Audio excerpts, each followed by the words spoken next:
ایسا ہی ہے کہ نہیں؟ وہ سوچ پر آپ جو ہے نا سانس کو لائیں نا، سانس کو کب لائیں گے؟ اپنی ذات کو نکالیں اور دوسرے کے بارے میں تھوڑا سا بھی سوچیں۔ میں نہیں کہتا کہ 100%، 10% سوچیں، 10%، تو ڈیفینیٹ اس طرف نا آپ کا لائن آف ایکشن سامنے آ جائے گا، 10% صرف۔ اور اگر آپ نہیں ایسا سوچ پا رہے تو ایسے لوگوں میں بیٹھیں۔ پھر دوسرا آپشن یہ ہوتا ہے کہ جن کے اندر احساس ہے یا جو لوگ ایسا کام کر رہے ہیں ان میں انوالو ہو جائیں، اپنی انوالومنٹ ان میں شو کریں۔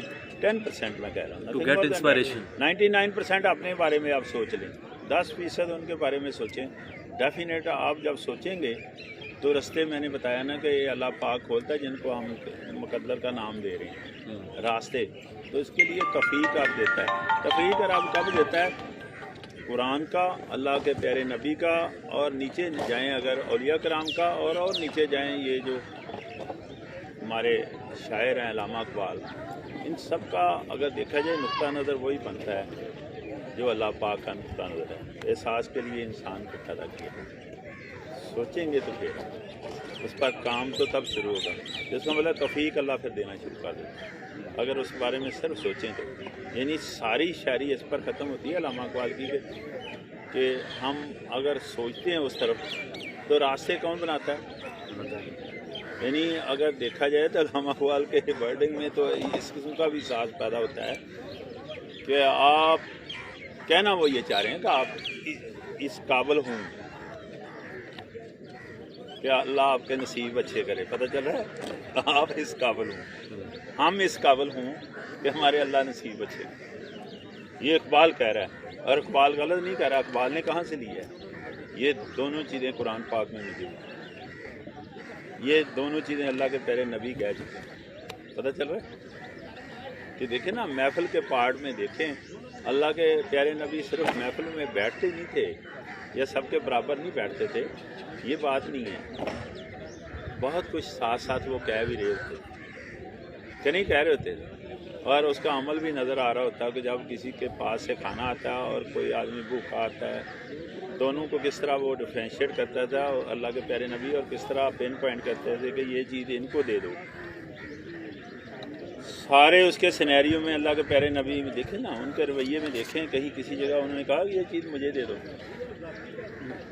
یہ دنیاوی چیزوں کی بات کر رہا ہوں، ہوتا تھا ایسے کھانے پینے کے معاملات میں، ایسا ہوتا تھا کہ اللہ کے پیارے نبی کہتے تھے کہ یہ ان کو دے دو، ان کے کمی ہیں، ان کے ہاں ان کے بچے بھوکے ہیں، ان کے اس طرح۔ تو یہ احساس ہی تھا نا اس پہ، تو اللہ کے پیارے نبی نے یہ چیز بتائی۔ پتہ چل رہا ہے؟ پھر آگے چلیں، نیچے آئیں، جس طرح اولیاء کرام ہیں، اولیاء کرام نے بھی سب نے یہ احساس دلایا کہ اصل میں احساس میں زندگی ہے۔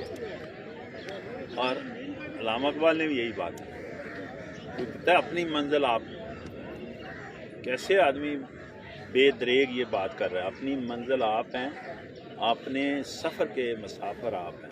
پتہ چلا؟ یعنی ڈکلیریشن جو ہے نا اللہ کا، وہ اس کی تائید کر رہے ہیں۔ تو ہم اس قابل بنیں تو پھر ہے نا، ہم سوچیں گے، سوچنا شروع کریں، ڈیفینیٹ آپ کی مدد کرے گا اللہ پاک، اور اس طرف آپ کی ظاہر توجہ اللہ پاک توفیق دے گا۔ اللہ پاک تبھی توفیق دے گا جب آپ سوچیں گے کہ نہیں۔ اب میں نے میرے گھر کا سفر یہاں سے نا مالٹون پارک میں ہم بیٹھے ہوئے ہیں، میرے گھر کا سفر یہاں سے نزدیک ہے نا، تو یہاں ایک اگر بوڑھا آدمی بیٹھا ہوا ہے اور اس کو میں نے راستہ بتانا ہے یا اس کے گھر کے قریب سے اس کو اتارنا ہے، تو مجھے یہاں سے سفر کرنا پڑے گا نا، جس کے بارے میں سوچوں گا تو پھر ہے نا۔ تو میں تو 3 دفعہ کہوں گا اس کو، 3 دفعہ یہ ورڈ استعمال کروں گا کہ نہیں میرے گھر کا یہ سفر نہیں، میرے گھر کا یہ سفر نہیں، میرے گھر کا یہ سفر نزدیک نہیں کہتے ہم۔ اگر ہم جو ہے نا یہ اس بارے میں سوچیں، اس کا احساس کریں، اور اس کو یہ الفاظ بھی ادا نہ کریں، اور اس کو اس کے گھر اتار کر چلے جائیں گے تو سفر تھوڑا سا دور بنے گا نہیں، لیکن دوسروں کا احساس پیدا ہوگا تو ایسا کریں گے، ورنہ تو میرے گھر کا سفر قریب ہے نہیں، اس قریب احساس آپ نے پیدا کرنا ہے، اور جہاں ایسے لوگوں میں بیٹھے تب پیدا ہوگا، اور مدد اللہ پاک نے اور اللہ پاک مدد فرماتے ہیں، توفیق دیتے ہیں. صحیح.